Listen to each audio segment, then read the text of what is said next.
Un any més, després de Festa Major, les aules d'educació infantil, primària i secundària han tornat a obrir les seves portes per acollir els nens i nenes de la ciutat.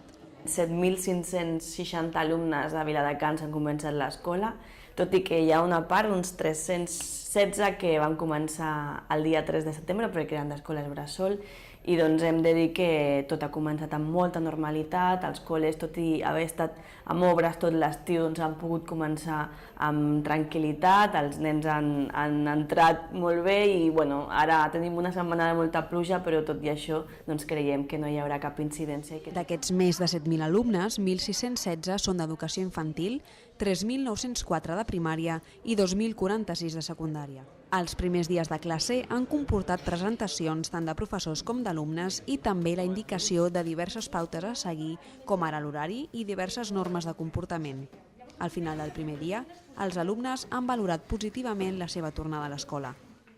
M'ha agradat molt perquè pensava que era més difícil també.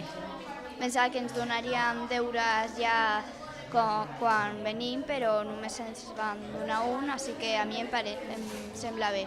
Y hemos empezado el día corto y mañana ya empezaremos todo el día y haremos cosas, ya empezaremos a estudiar, coger los libros y todo.